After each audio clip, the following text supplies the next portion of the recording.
Cool. So, hi everyone. This is Piyush Ranjan. Thank you so much for joining us in this session where we talk about mastering GMAT, GRE, and the strategies and the best practices that you can take to help you score greatly on these tests, which are very important aspect of the overall global MBA admission process, right?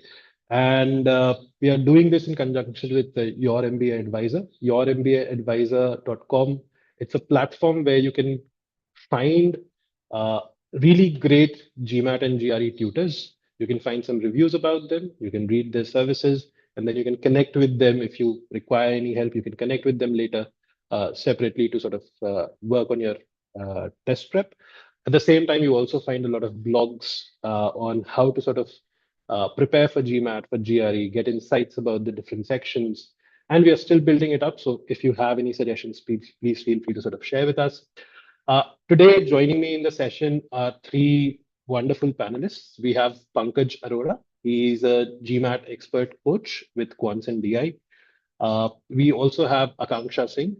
She's a candidate who recently received admits from Columbia, Stern, and Cornell with a 760 GMAT score. And we also have Nawaz, who had a 332 in GRE and received a deferred MBA admit from Columbia, and he's going to be joining Columbia this year. Uh, Without further ado, let me ask them to introduce themselves. So maybe we start with Pankaj. Hi, Pankaj. It's great to have you here. Would be great to sort of hear a bit of introduction from you. Yeah, hi Piyush. Thanks for having me and hello everyone. So as Piyush mentioned, my name is Pankaj. I'm a GMAT quant and TI expert. So I've been in this industry from last 10 years. I had worked with some major brands like the Princeton Review and Jamboree. Now I have my own venture. I started it last year. And yeah, looking forward to resolve all your queries that you have. So feel free to ask any question in the chat or you can just sort of, raise your hand and, we Absolutely. Thank you ask. so much. Just to add on to that, absolutely feel free to sort of share your questions, ask your questions, and any doubts that you might have about the test. You can use the chat room to ask your questions. We'll pick them up towards the end of the session when we go into live Q&A. I think you'll simply need to very quickly subscribe to the channel to be able to ask your questions, but that's it. Let's hear it from Akanksha. Hey, hi everyone. So my name is Akanksha. Currently, I am an investment analyst at IFC World Bank. But before that, I spent an excruciating amount of time preparing for GMAT all by myself, and that's why I really want to help out people in any way that I can. And gratefully, I got a score of 760. It was a long process, and again, like open to any questions that you have. Perfect. Thank you so much. Nawaz, would be lovely to hear from you. Yeah, hi Piyush. Hi everyone. Thank you so much for having me today, Piyush. So a quick introduction. I graduated with a bachelor's and master's in mechanical engineering from IIT Bhubaneswar in 22. Post that, I worked as a commodities trader and researcher for the last 2.5 years, and I'll be joining CBS this year. Like Piyush already mentioned, I got a 332 on GRE, which was sometime in 2022, and I self-prepped for it. So happy to share any questions with respect to how to go about it. Yeah. Perfect. Thank you so much, Nawaz. I think let's begin with the questions that we have for the session. And the first question when it comes to starting to prepare for MBA programs is essentially you have both these tests, GMAT and GRE. Uh, and very often a common question that we get from candidates is which test should they prepare for and how should they go about it. So maybe if we could just hear about maybe first from Akanksha and or maybe starting with Nawaz, why did you choose GRE or why did you choose GMAT? And then maybe we can take an expert opinion on what your approach is, or how would you suggest to candidates to sort of figure out which test to take. So let's start with Nawaz maybe. Yeah. What led you to sort of choose GRE instead of the GMAT? And if you just walk us through the Yeah. thought process behind that. Just to give a bit of context, I was in my pre-final year at the time, fourth year for me at the time, since it was a 5-year program. And a lot of my friends in the normal 4-year BTech programs were at the phase where they were applying for their MS to US and universities abroad. And all of them had already done the groundwork in terms of what resources to use, how to study, how does the exam look like. And I wasn't really in any particular mindset to be giving the GMAT or GRE at the time. I just thought that maybe sometime down the line it might be helpful. So alongside them, I thought since I didn't have anything much to do during college at that point, I thought I'll just choose GRE like they did, because I didn't have to sort of expand any energy on my own to sort of figure out how does the GMAT work, what does it look like, where do I study from. All that was done for GRE already, and since GRE was also widely becoming accepted in the B school community at the time, which is what led me to choose GRE. Right. That makes a lot of sense. Would you say, out of all the resources that you leveraged for GRE prep, there was a lot of material available to you. What would you say worked out really, really nicely for you, or you really found very useful? I think a lot of my friends had already come up with this set formula that had worked for them. I didn't try tweaking it too much. So, just to go over the resource list that I primarily use, I started off with ETS GRE guides that are available, just to sort of acquaint myself with the exam pattern, how do the questions look like, general difficulty level, all of that. Post that, I had actually subscribed to Magoosh for their video content and all. And Magoosh is something I used extensively. I've also used their vocabulary builder app alongside their frequent word lists. Apart from that, for practice, I primarily used the Manhattan 5 pound book. And I did a lot of practice tests, as many as I could get my hands on. So Right. it was test agency agnostic, Kaplan, Princeton, whatever. Right. So anything you Anything. could get your Yeah. hands on, you would take Yeah. that, right? Makes a lot of sense. Let's come to Akanksha. Akanksha, you sort of slightly mentioned that you had a very long sort of journey with GMAT. I did. Uh, Okay, just yeah. because I was working in strategy consulting at that time, and I used to have very long hours. But the reason that I went with GMAT instead of GRE was because, again, Piyush, I've already mentioned this on a lot of platforms. I am Ahmedabad MBA holder. I'm going for another MBA. So I knew that CAT and GMAT are very, very close to each other. They're very similar to each other. And that's why it made more sense for me to pursue GMAT. And when it came to GMAT, I realized that I wanted more to work on the quant side of things because when it came to the verbal section, I was great at it. So I personally used the service called eGMAT, and to be very frank, they were surprisingly great both at verbal and quant. So again, not a advertisement for them, but I found them super helpful. Right. Makes a lot of sense. Now, coming to Pankaj, because you coach for both GMAT as well as GRE, right? If a candidate comes to you and asks, which test should I opt for, how would you suggest them to sort of go about this decision? Sure. First of all, there are a lot of candidates who have this question these days, that which test we should choose, whether it's GRE or GMAT. Piyush, my understanding of both the tests is that when it comes to quantitative section, if I compare the quantitative section of both the section, because I'm a quant expert, I can definitely say about quant. For GRE, the quantitative section is definitely on easier side. There's no doubt about it, right? But when it comes to verbal reasoning, you know, in GRE, the verbal is vocabulary based, where you just don't need to know the meaning of the word, but you also need to, understand the meaning of the word in the given context. You need to fit that word in the context, right? So it's not just vocabulary, but how you apply that, you know, vocab or the meaning of the word in the given context. Whereas the GMAT verbal is all about reasoning. It's more of reasoning based, right?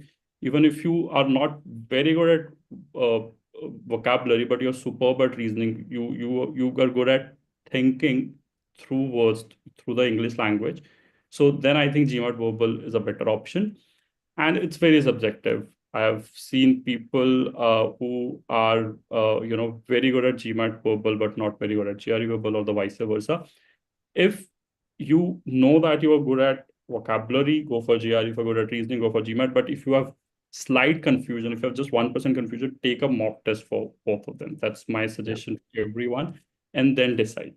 And it's Right. okay to take a mock test without any preparation, because this is also one doubt among test takers. I have not prepared for these exams. Why should I take a test? Or would I be able to score it? okay, we are not seeing the score, we are just seeing that which test you're comfortable with. Yeah. That's the idea. Makes a lot of sense. So to assess, what you would find comfortable while preparing, right? So that naturally you will have a better chance of scoring higher in that test, right? Yes. Kind of makes a lot of sense. Uh, let me continue with you. So the next question that I have is, like you are obviously a coach, and then there are a lot of people who do self prep. Uh, how do you suggest, or what do you suggest candidates? How should they decide whether they should go for, coaching services, whether it's through a tutor or a company or online courses, or should they prepare on their own? How do you suggest people to sort of figure that out? Uh, Yeah. So in this case, my take is on this point, my take is that we have uh sorry, I think my video got off. Sorry. Yeah. So my take is that you know, see, these exams are about knowing the concepts. So concepts are definitely required. You need to know the concepts, whether it's quant or verbal, GRE or GMAT. But also the major skill that they're testing is the application of concepts. I don't think that people should come to a tutor to just learn the concept. Learning the concepts is something which what anyone can do on their own.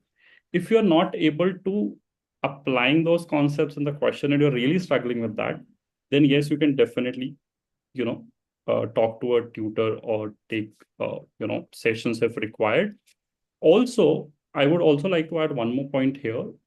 Whether you are self-preparing or going for a tutor, in either case, you should have a good plan with you. So there has to be a good plan because this test requires consistent effort, right? I was recently talking to someone who has a very busy work schedule, and that student was telling me that, okay, can I just study for 5-6 hours only on Saturday? So I would say instead of putting 7-8 hours on one day, it's better that you just put 1 hour or 45 minutes once a day, or let's say once on 2 days or yeah, once on 3 days. That's a better strategy because this is a yeah, skill-based test. It's not a yeah, knowledge test. You cannot gather a knowledge and do the test. No, that's not going to happen. So it takes time, right? So that's one. Second is you should have a plan and you should have the right resources with you. So for that, I would definitely suggest to go with at least some self prep course or something where you get all the resources, even if you're self preparing right, it. right, Official guide in either case is a good resource. Let me add that also. Everyone should do official guide. Some people think that, okay, I'm really good at quant and official guide is too easy for me. So should I yeah, skip it? Won't skip official guide in every case. So you should do official guide. Yes. If you want to do some hard questions, first do official guide, get your base sorted, and then move to the advanced level. Right. right. Right. So Makes that's makes a lot of sense. Akanksha, Nawaz, either one of you, why did you choose to go with self prep rather than sort of work with somebody, more intensively? If you could just walk us through your thought process as to, how did you take that decision? For Nawaz, I think because you were in college, one of the reasons would have been, minimizing the cost.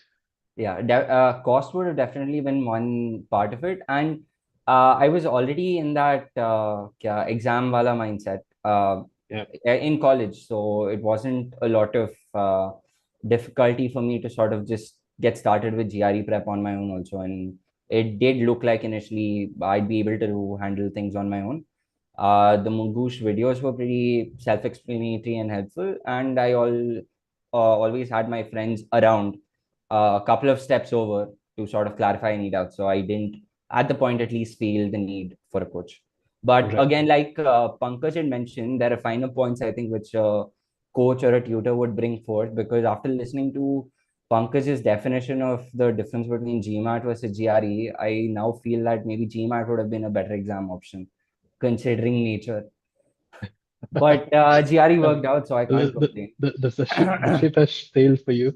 Yeah, Uh, yeah. Akanksha, coming to you, you were somebody who was already working in a very, very sort of strenuous job, right? And still you decided to sort of go with self prep rather than sort of look for more directed sort of coaching such. So what led to that decision? Why did you come to that decision?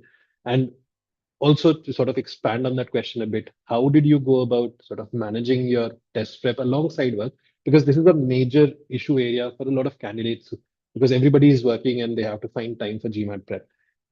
So if you could just shine some light on that. Okay, so the first thing that I did, as Pankaj suggested, was go through the OG books. But that in itself is not enough, because OG books, the way the questions are ranked, it's very different. So you could go from very easy questions to very difficult questions later on.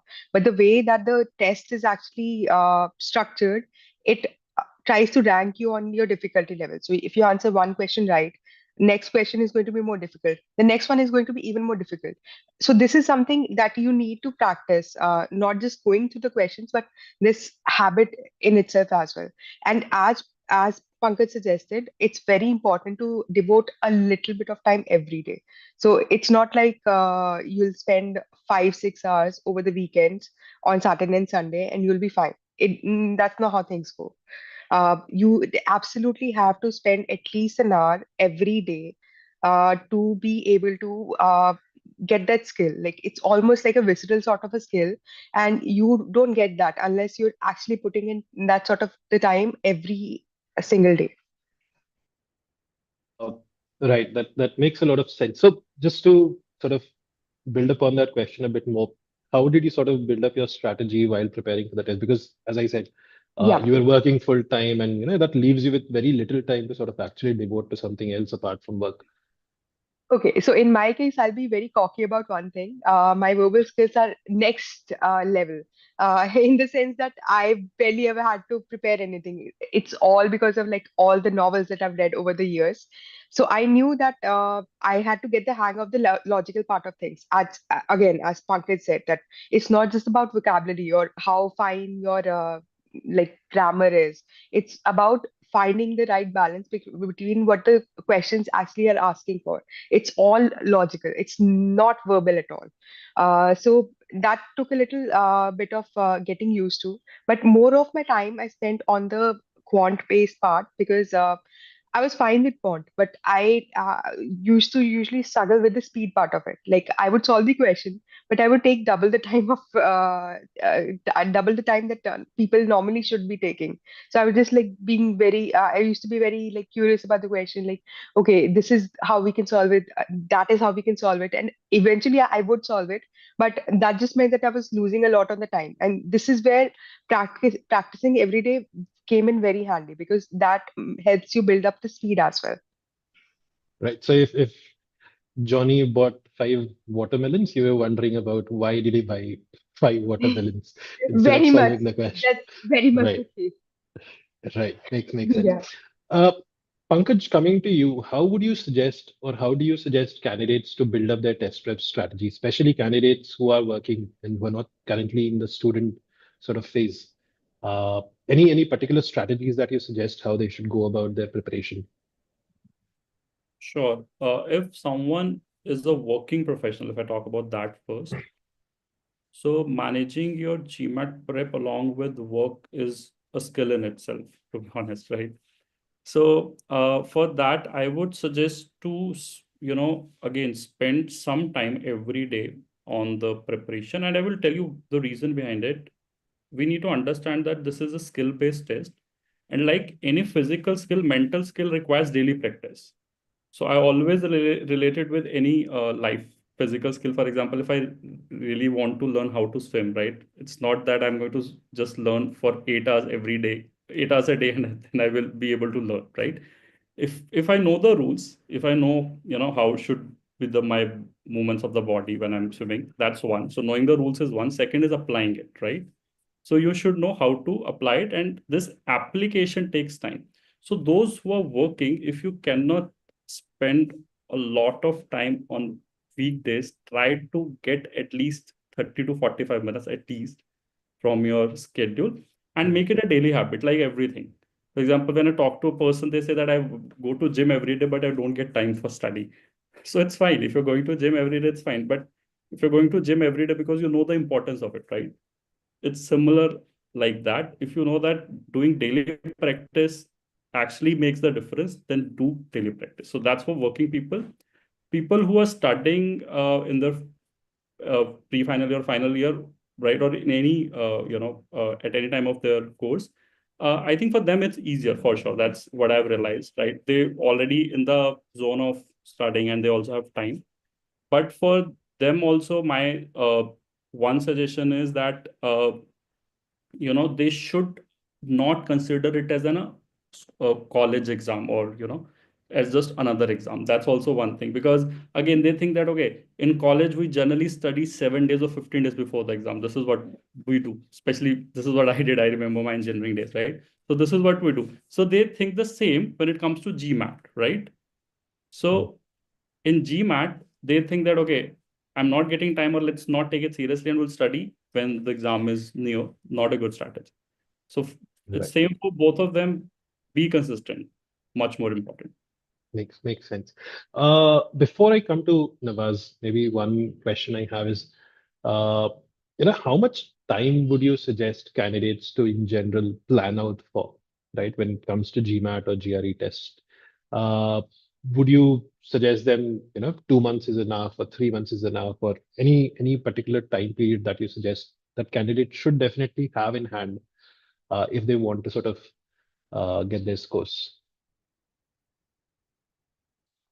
Okay. As far as the duration is concerned, Piyush, it's very, very subjective, to be honest, right? But I can tell you some ways to figure that out. It depends on your target score. And again, that's also subjective, that what's your target score? It depends on what schools you're targeting and everything else. So that's one. And also, what's your current score? Now, this is something where most of the people say that, okay, I'm not prepared for GMAT. I know I like, if I take a GMAT today, I will not score very well. It's fine. But take one test, which is sort of a diagnostic test, because we need to understand that everyone has a different levels of reasoning. So it's not that if you're not prepared for GMAT, your score would be too low or too high, right? You don't know actually. So always a kind of benchmark with you, which is a diagnostic, and your target score. And based on that delta, the time of your preparation should decide. But typically, at the same time, I can also say, because everyone would like to know, what are 2 months enough, are 3 months enough? I would say it ranges from typically it ranges from 4 to 6 months. Four This to six is months. what I've Yeah. seen with most of the test takers. Right. And would you suggest candidates to also sort of plan out for maybe a retake or something in general?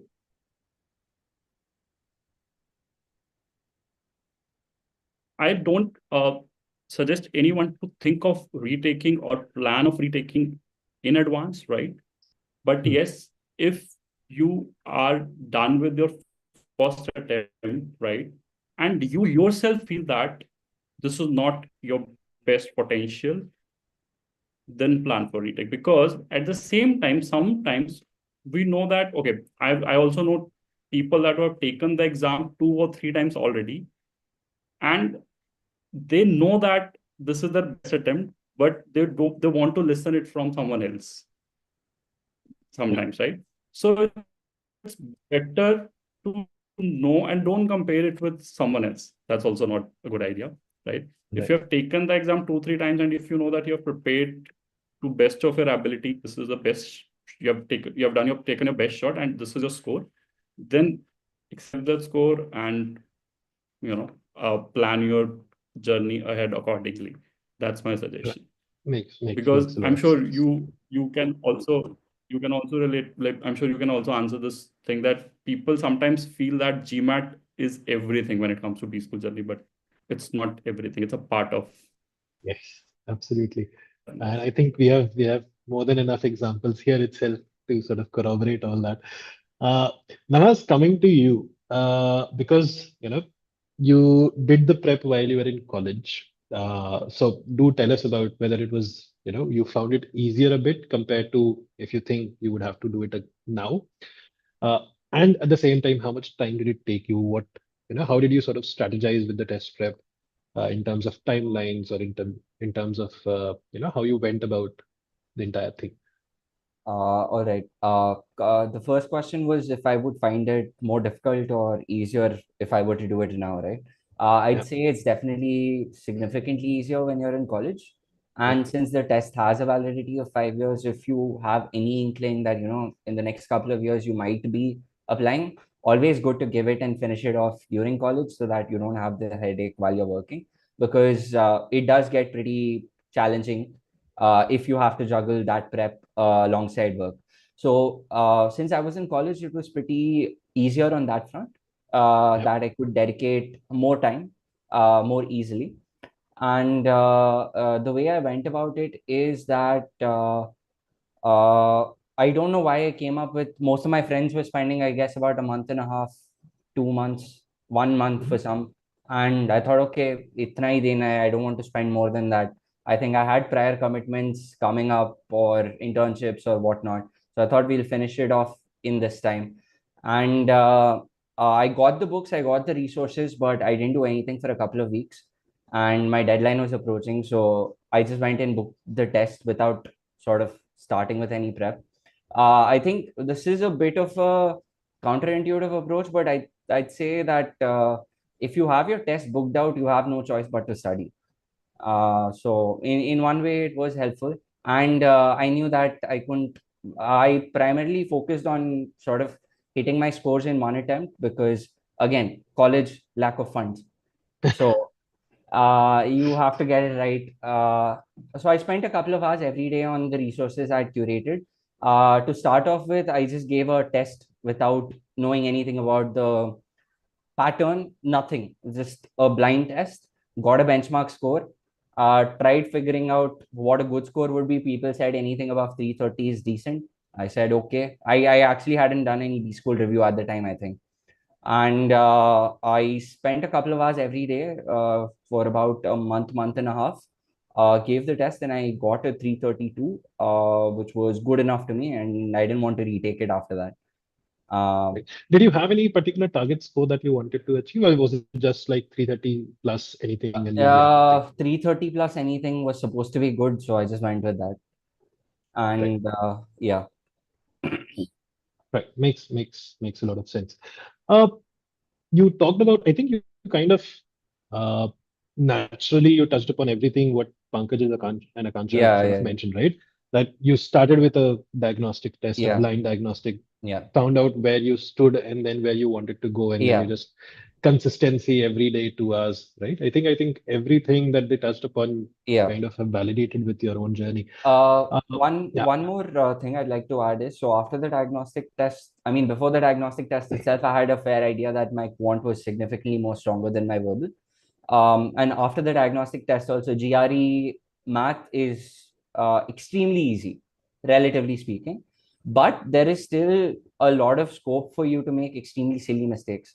So while my quant was up to the mark, there were a lot of small errors that you won't sort of rectify unless you've sort of practiced enough. So Right. even though you've sort of figured out what you're good at, you still have to practice a bit so that you don't get complacent.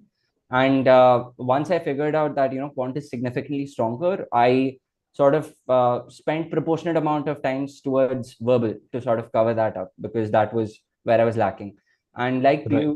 like Pankaj had mentioned, that GRE verbal is a bit more maybe lesser logical, but more of where does the word fit in what context. So once I figured that bit out is when I sort of started prepping my verbal accordingly, such as curating the word lists and trying to sort of associate them with an incident or a person in my life, because those were there were slightly complex words that we won't typically use in day-to-day life. Right.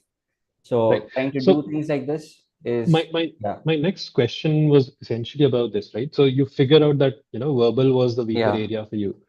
So what do you think in hindsight were the strategies that you employed which allowed you to sort of work on the weaker section? Or rather, how would you suggest somebody who's preparing for these tests, right, to make it a bit more generic? How would you suggest somebody preparing for the test to work on their weaker sections? Should there be certain specific things that they should be doing in terms of strategizing how to uh, strengthen the weaker parts of their I think for each individual, the type of learning that sort of really sits in their head would be very different. It might be easier for me to sort of make up rhyming schemes to associate words with. For some, that might be not very intuitive. So I think first you need to have that clear in terms of what learning strategy sits right with you, and then maybe try implementing that learning strategy towards tackling your weaker section.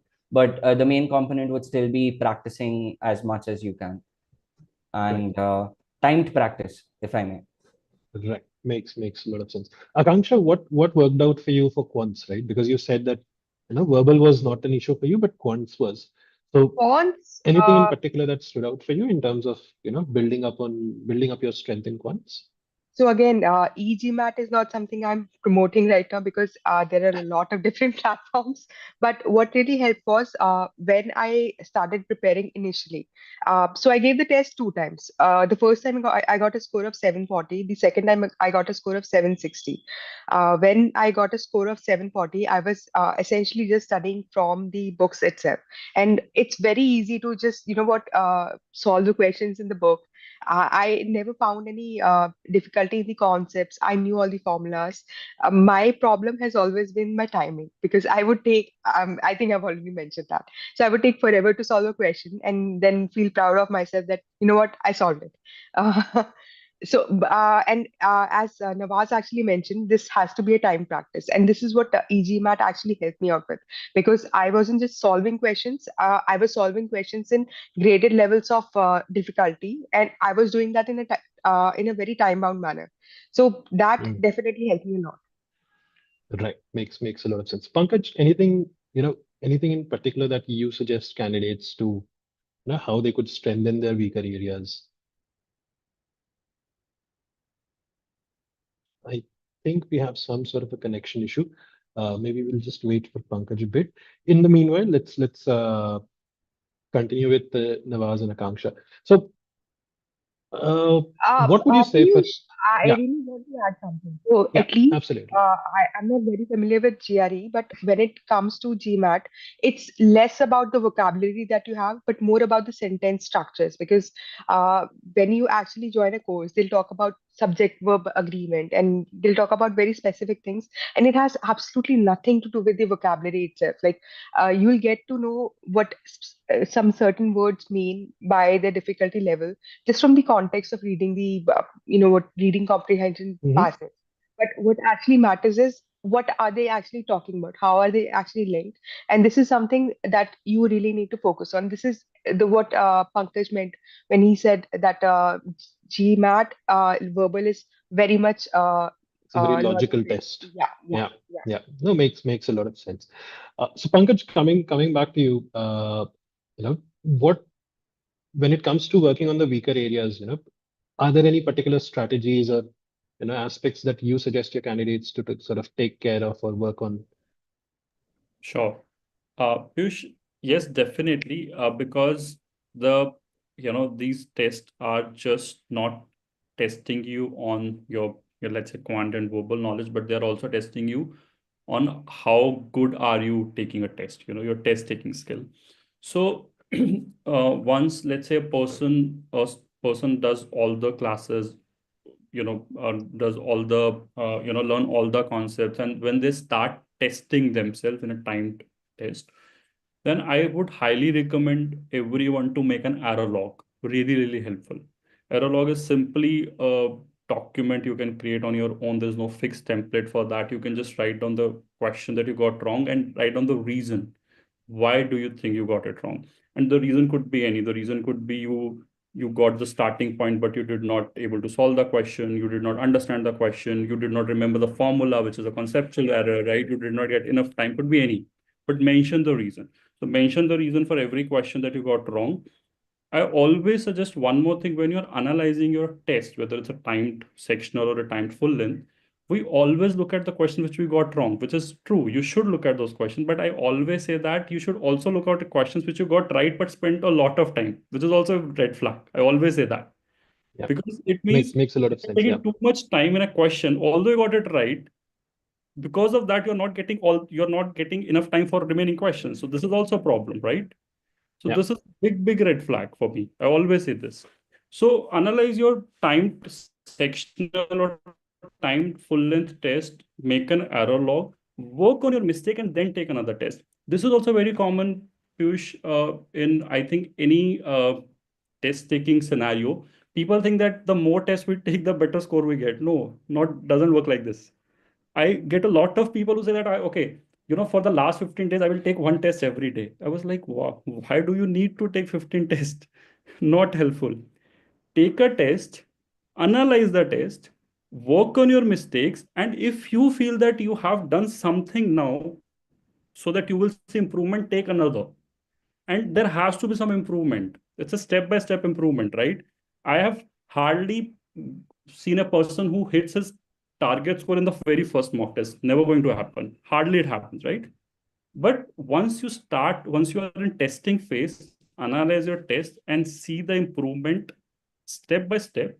And once you are near to your target score or something like that, then plan your actual test. This is the strategy that I So, always say. so what would you say has been, what is the biggest mistake that you've seen candidates make while when they start on their GMAT or GRE preps? Okay. There are many actually, but yeah, if I need to, the biggest one. Let's keep it to one, and then we go to Nawaz and Akanksha and Sure, what sure, mistakes they made. sure. Uh, I think this one, which I've already mentioned, that they feel that, there's no need to study every day for GMAT. And, we just spent 7, 8 hours on, we will just use, they say that, okay, my But Saturday is for preparation. They वो just, bundle करके carry forward नहीं होगा. yeah. So this is one big mistake I've seen people doing. Yeah. Right, So I would say, right, makes sense. Akanksha, Nawaz, any particular things that stand out for you, in your journey, that this was something that you probably made a mistake on. This could have been something you could have, worked better on. And I'm going to be agreeing with Pankaj so much right now. It's not just about getting the right answer, it's also about getting the right answer in the right time frame. So again, as you mentioned, that you need to maintain a proper error log. So this is my entire life story with the quant section. I would get the right answers, but I would take so much time on them that I would miss out on answering more difficult questions, and that would Right, completely ruin my test scores. So right. for me, this was one major area that I absolutely had to be more cognizant of.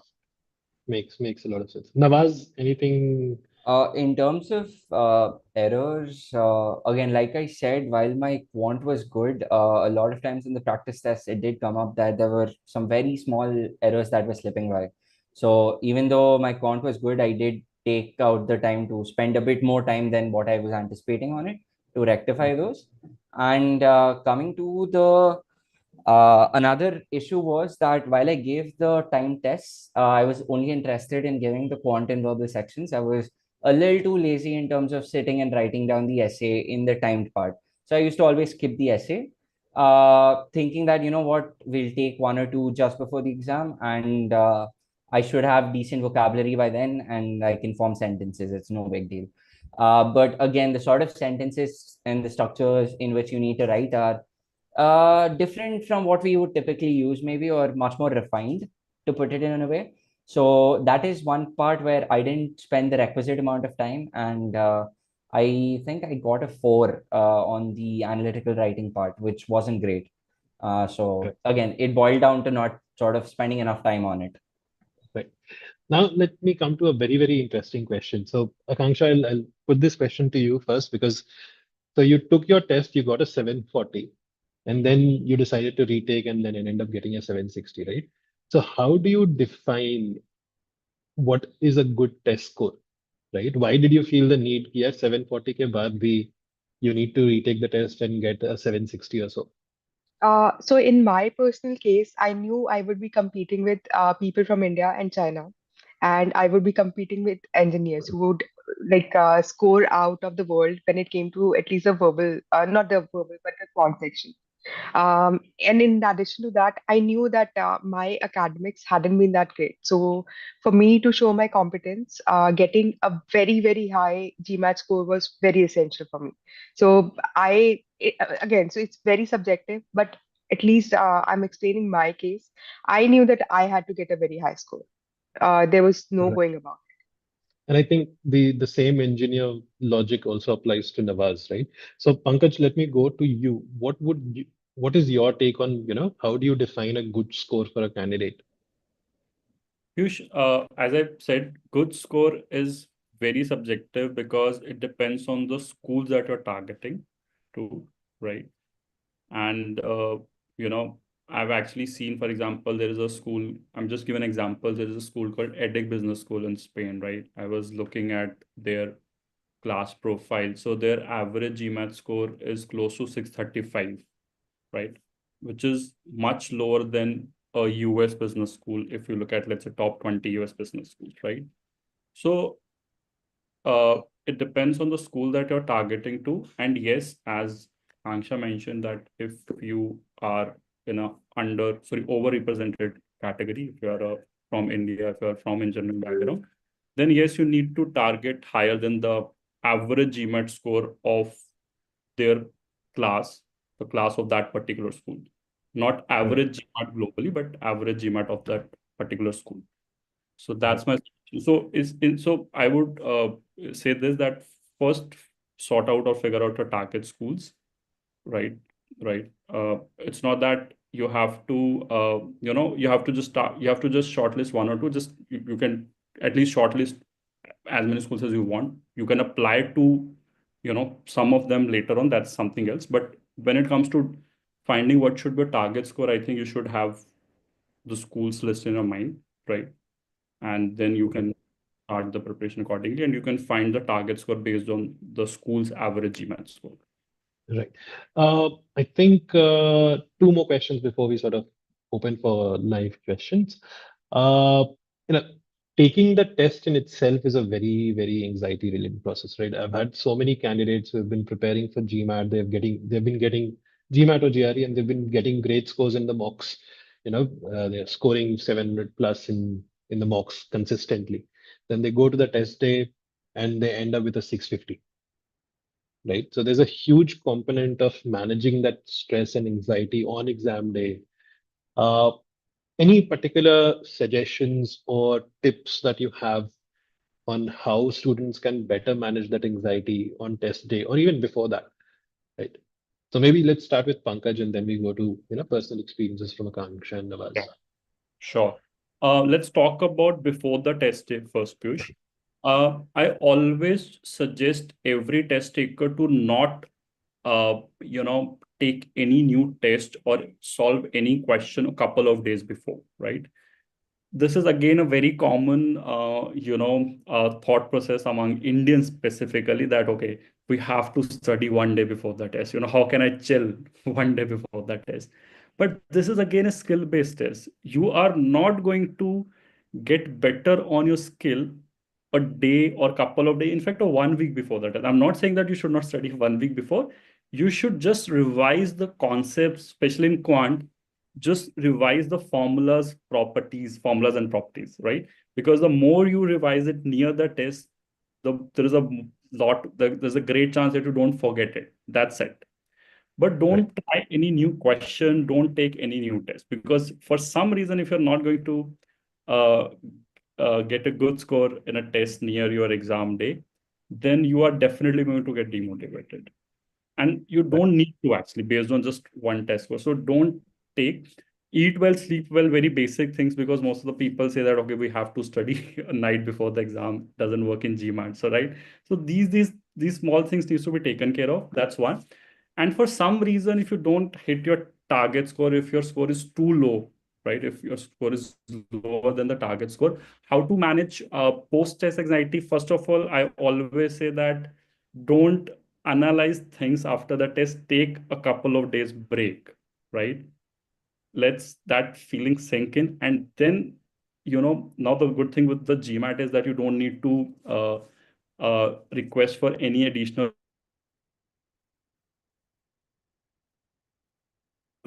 report. So yeah, so you can, I hope I'm audible, Piyush, right? Yeah, I think we lost you for a second there, but now you're here. Okay, Yeah. let me repeat that part. So I was saying, now everything is a part of your GMAT test report in your MBA.com account. You don't need to request for any additional report. So in that report, now you can see that how did you perform on the test day. based on, in fact, the number, I won't say topics, but based on 4 categories where they also mention topics, right? So they have clubbed topics under 5 categories, right? You can see the percentage of question you get correct from in each of the category. You can see how much time did you take on each question, what was the category on which that question was based, right? So you can analyze a lot of things. So one is what reports is, one is what you experience, right? Because sometimes, okay, there are times when test takers knew that the test did not, did not go well, and that's why they got the, bad score. So analyze that report and then plan a retake if required, right? Right. Don't plan a retake without analyzing what really went, Right. what really Makes went bad, right? Which did makes not makes work. sense. So that's Makes my. sense. Akanksha, anything that you would want to highlight? How did you sort of calm your nerves on test day or just before that? Honestly, it comes down to muscle memory. If you're doing this every day, giving the test doesn't seem like something out of the usual. If you're giving the questions every day in a time manner, uh, so when you actually get to the test center, it doesn't seem like a very new thing, that it doesn't seem like a very daunting or a very harrowing sort of an experience, sort of a thing that you need to be scared of it. So again, like this re-emphasizes the fact that spend some time every day, preferably at least 1 hour, but Right. hopefully more than that. Um, I've heard a lot of candidates also do this, that they book the time slots in which they study. That's the kind of time slot that they try yes, to book yes, just to yes, maintain yes. that consistency. So I think has That has a helps a lot to lot. do with what you said, right? It builds the muscle memory, allows you to be Yes. in sync with everything. Nawaz, anything that you would want to add here? No, I think I agree with what Akanksha said in terms of if you've done the practice in a timed manner, you've already dealt with that anxiety bit, whether or not you can finish the question, all of that. So I think it's just about having done it enough times that it doesn't bother you on test day. Right. So my final question before we go into the live Q&A, and what would be your sort of biggest advice, your top advice to somebody who's preparing for GMAT or GRE at this time? So let's start with Nawaz and then we go backwards. Book the test, then give the first mock. People are going to hate you for this. Uh, let's come to Pankaj. Pankaj, what is your advice? Okay, my advice would be test yourself in a mock, which is a diagnostic test. Then you should have a target score with you and then plan your preparation accordingly. Uh, Work on your concepts first. Concepts are the building blocks, right? This is not true that I don't need concepts. Yes, the GMAT focuses on the application of concept, but without knowing the concept, you cannot, answer the question, right? So concept should be crystal clear. Then your focus should be on applying that concept in different types of question. The one thing about these exams is that there is no limit to which they can test those concepts. The concepts are fixed. They're not going to test anything outside those concepts, but the type of question, the questions that you get to see on the test, they are not going to be the one which are already there in official guide. Please understand GMAT, the GMAT is the organization are making questions every day. They have a huge pool of questions. You're not going to get the same question, because this is one thing that I would really like to say, Piyush, this time. Most of that, not most, there are a lot of test taker who comes to me that they say that, Pankaj, I know that if such question is going to come, I know how to answer this. So there, we are trying to learn the method to solve that question. This is a biggest problem. I always say, if you really need to find out that you're ready for GMAT or GRE, is the day when you see a question, when you solve a question which you have not seen before. This is a big sign. The Right, day you are able to solve a question which you have not seen before is means you're ready. If right. you're just trying to learn the approach or method to solve every question, doesn't help. I'm really sorry. Right. Makes a This lot is of one. sense. So this is Akanksha, what would be your top tip? Okay, I've got to add 2 points to this. First is, Okay. so Pankaj, a very serendipitous sort of a thing happened to me when I was giving CAT and when I was giving GMAT. I got the same question in CAT, which was there in the GMAT OG book at that time. I was like, how is this Well, even possible? Like, I got a geometry question, and I was like, how is this even possible? I've already solved this question in GMAT, and I'm getting this in CAT. Okay, but the second thing, the actual advice that I want to give is that give yourself plenty of time, because you might feel very strongly that you can ace this in 3 months, but give yourself more time, give yourself more the opportunity to learn, to practice, to really in a way integrate the concepts, because everyone might think that, you know what, this is GMAT, this is very easy, it's going to take you 2 or 3 months, but that's not always the case. So at least give yourself the time to prepare for it, because otherwise you're going to absolutely cry to yourself at that stage. right. Thank you so much for all this. It's been a lovely, lovely conversation. Let's take some live questions. There are already some questions in the chat box. Please feel free to sort of add your questions if you'd want us to sort of get them here. Try to keep the questions a bit more open-ended, a bit more generic in nature, because then we will also be able to sort of answer them in a better way. If you make the questions much more personalized, we do not have anyone here, we do not have enough knowledge about you at this point of time to be able to answer those personalized questions, right? So try to make the questions a bit more generic in nature. We have one question. Uh, I think this would be for Pankaj because I don't think any of the other three of us are aware about GMAT Focus. So there's a question from Aman, how to navigate MSR questions which come very early in DI section, because they tend to take up a lot of time and they are very verbose. So if if Yeah, if you could also explain what MSR questions are a bit so that definitely. we So get to understand a bit. yeah, sure. So MSR stands for multiple source reasoning. It's a format of the question which is a part of newly introduced section called data insights. It was there in classic edition, but it was part of IR. And Okay. the challenge is that Yeah, yeah, I remember IR. Yeah. yeah, because IR was not contributed towards the final score, so no one cared about this. But these questions were all always there in the GMAT. Yeah. So when I talk about MSR, yes, it's a tough question. The reason is we have 2 to 3 tabs, and every tab is information. One tab has definitely information in text, and one tab has data, right? Mm. So you have to, when you solve a question, the question sometimes could be just based on the information from one tab, but sometimes it's based on multiple tabs. So you have to navigate from one tab to another tab while solving a question, which makes it really tricky. My suggestion is for MSR, I don't suggest to read the passage completely, right? Just skim the passage, scan the passage, scan the data, whatever the data is given, and then look at the question and then go back to the MSR.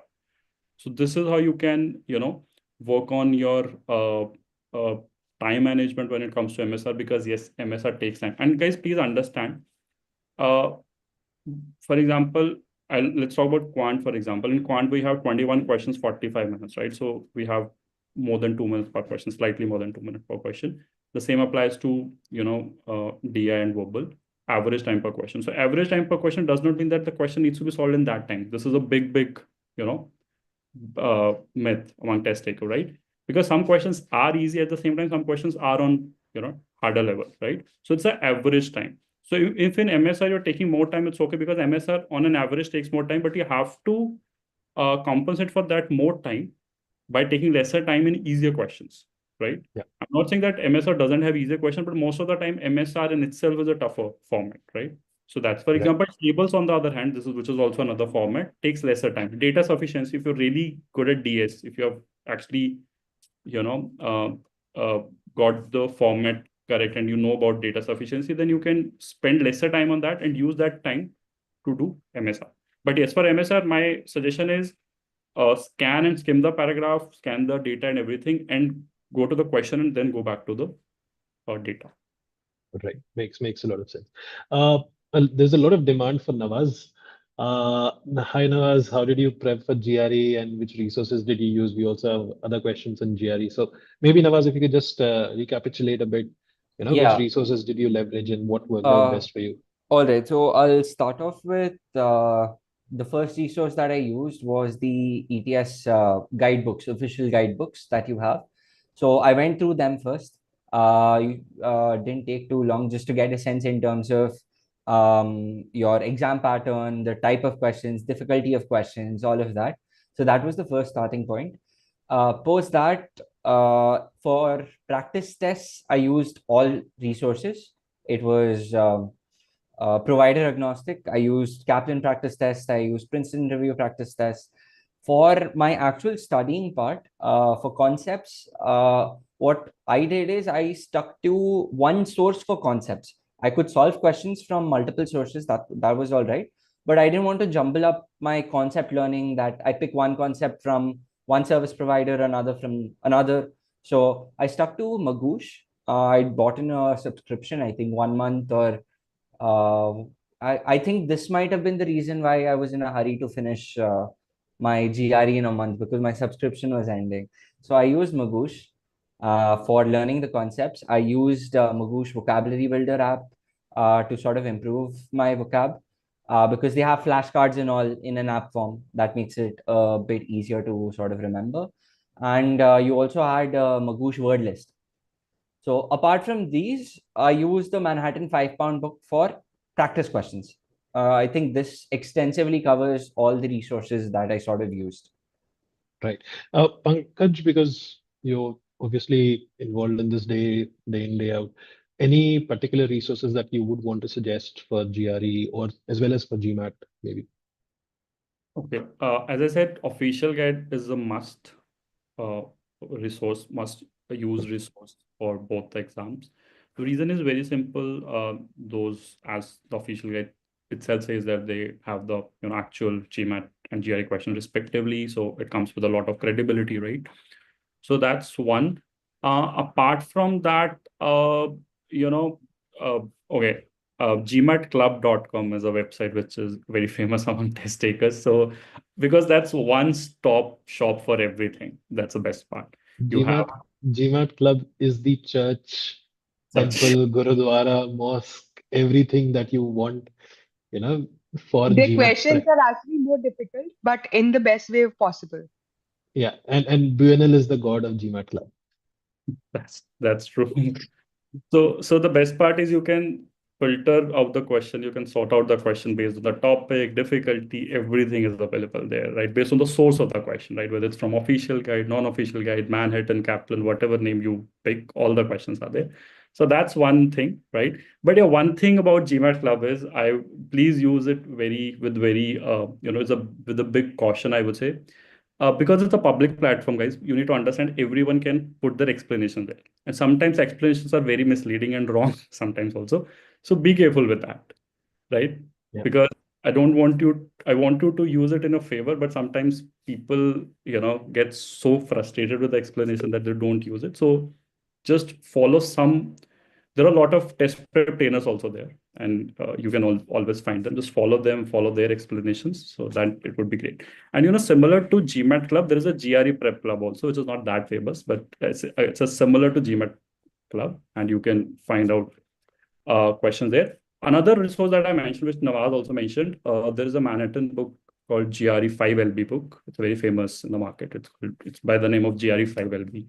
I think its actual weight is 5LB probably. So it's a very thick book. Like So you get a makes lot of questions, good questions there. makes a lot of sense. And I think Akanksha, you've already mentioned EGMAT quite a few times. So EGMAT is definitely a good source. Just to clarify, we are not being sponsored by EGMAT. We have no association with EGMAT.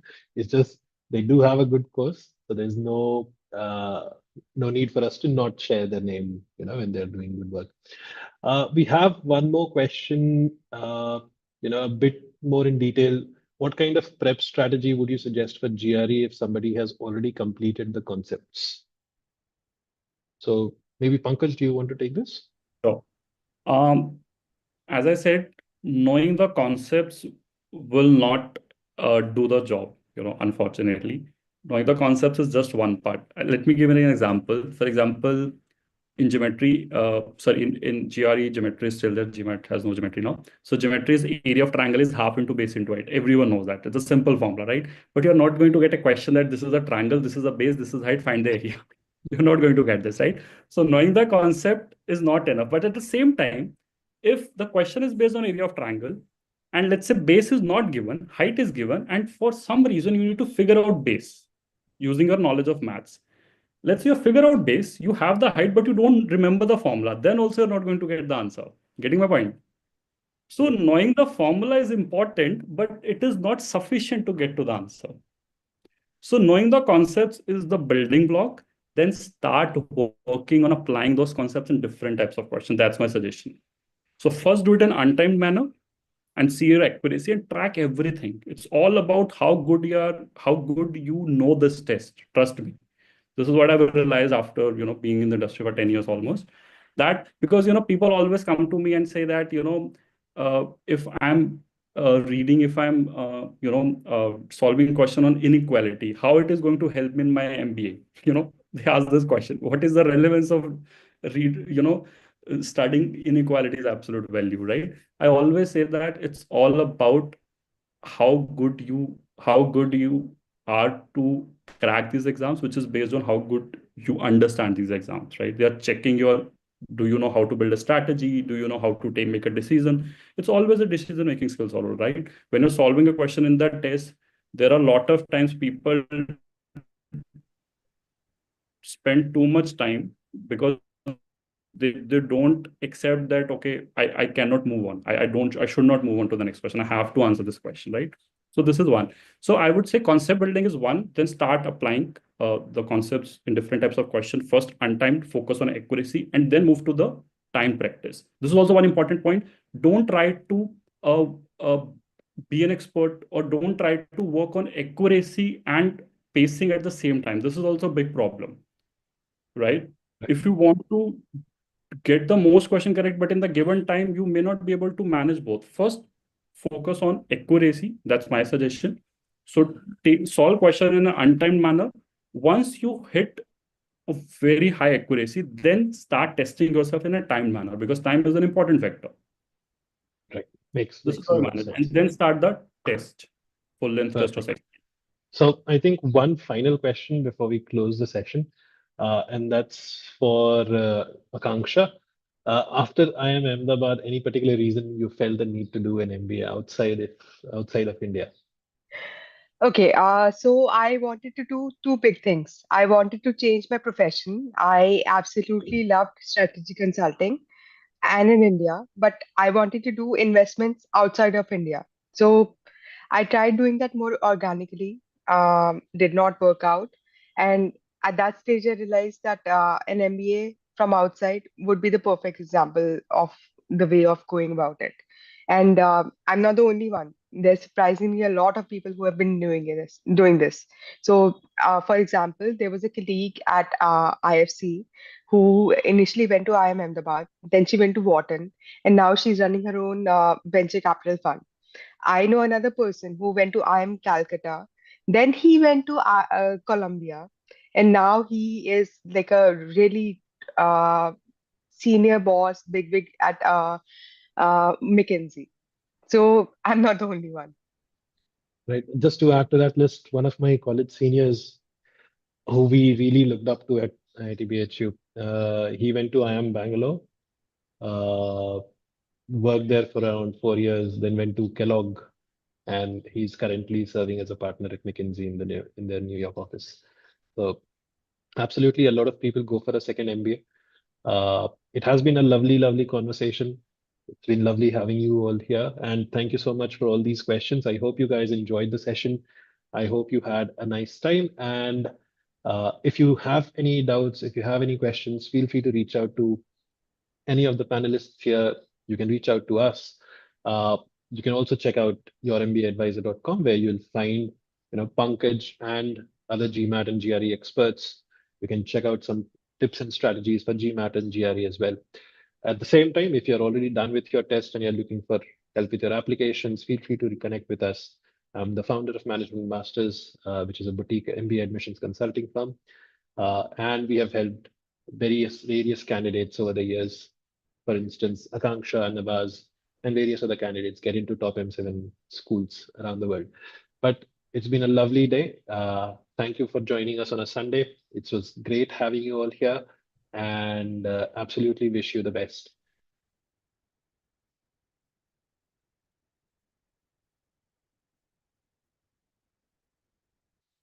All right. So I have stopped the streaming.